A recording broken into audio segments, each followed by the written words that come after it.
સર્વે વૈષ્ણવોને મારા જય શ્રી કૃષ્ણ. આપ સર્વેનું મારી ચેનલ હસુ પટેલમાં સ્વાગત છે. આજના સત્સંગમાં આપણે સાંભળીશું શ્રી મહાપ્રભુજીના 84 બેઠકજીના ચરિત્રમાંથી બેઠકજી 52, શ્રી દરવસેનના બેઠકજીનું ચરિત્ર.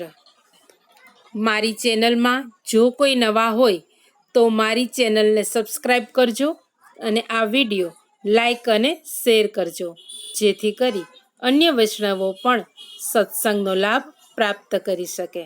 આજના સત્સંગમાં સાંભળીએ બેઠકજી 52, શ્રી દરવસેનના બેઠકજીનું ચરિત્ર. શ્રી દર્ભશયનના બેઠકજીનું ચરિત્ર આપણે દરવસેનના બેઠકજીનું ચરિત્ર પણ કહીએ છીએ. શ્રી મહાપ્રભુજી રામેશ્વરથી દર્ભશયન પધાર્યા. રામેશ્વરથી ત્રિચિનાપલ્લી જતા રસ્તામાં રામનાડ નામે સ્ટેશન આવે છે. ત્યાંથી 5.5 માઇલ દૂર આદિસેતુ નામે તીર્થસ્થાન આવેલું છે. ત્યાં શ્રી દર્ભશયનજીનું સ્થાન છે. અહીં વિકટ વન આવેલું છે. તેમાં સાપ અને અન્ય હિંસક પ્રાણીઓ પુષ્કળ પ્રમાણમાં રહેતા હતા. આ વનમાં એક રમણીય સ્થળ પસંદ કરીને શ્રી મહાપ્રભુજી ત્યાં બિરાજ્યા. ત્યારે શ્રી દરવસેનજી ભગવાન શ્રી મહાપ્રભુજી પાસે પધાર્યા. શ્રી મહાપ્રભુજીએ શ્રી ઠાકોરજીને પ્રણામ કરી આસન પર પધરાવ્યા અને વિનંતી કરી કે આપે અહીં પધારવા કેમ પરિશ્રમ લીધો. ત્યારે શ્રી દરવસેનજીએ કહ્યું, તમે જીવોનો ઉદ્ધાર કરવા આવી વિકટ જગ્યામાં ન પધાર્યા હોત તો તમારો મેળાપ મને ક્યાંથી થાત.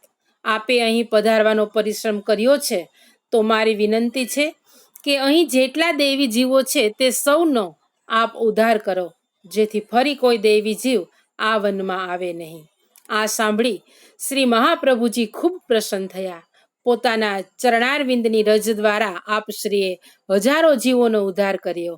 તેથી શ્રી વલ્લભાખ્યાનમાં શ્રી ગોપાળદાસજી ગાય છે ને કે અનેક જીવને કૃપા કરતા દેશાંતર પ્રવેશ, કોમલ પદ જ્યાં કમલ વિલસે ધન્ય કહું તે દેશ, અંગ બંગ કલિંગ કૈકટ માગધ મારું સુરસિંધ, તે તામસના અઘહર્યા પ્રતાપ પદ રજગંધ. આપ શ્રીએ ત્યાં બિરાજી શ્રીમદ ભાગવતનું પારાયણ કર્યું, જે સાંભળવા શ્રી દરવસેનજી દરરોજ પધારતા હતા. ત્યાં વીર વૈષ્ણવો આપ શ્રી સાથે શાસ્ત્રાર્થ કરવા આવ્યા. તેમને નિરુત્તર કરી આપ શ્રી આગળ પધાર્યા. અહીં દર્ભશયનજીના બેઠકજી ગુપ્ત છે, ત્યાં જઈ શકાય છે. ત્યાં જનાર વૈષ્ણવો શ્રી મહાપ્રભુજીના બેઠકજીની ભાવના કરી જારી ચરણ સ્પર્શ કરી દંડવત કરે છે, અથવા રામેશ્વરના બેઠકજીની સાથે આ બેઠકજીની ભાવના કરે છે. આપણે પણ શ્રી દર્ભશયનજીના બેઠકજીને દંડવત કરી આગળ વધીએ. શ્રી દરવસેનજીના બેઠકજીમાં બિરાજતા શ્રી વલ્લભને આપણા સૌના પૂર્ણ પ્રેમે સાષ્ટાંગ દંડવત પ્રણામ પહોંચે. વૈષ્ણવો, આજના સત્સંગને વિરામ આપીશું.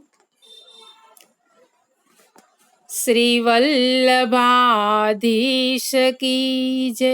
સર્વે વૈષ્ણવોને મારા જય શ્રી કૃષ્ણ.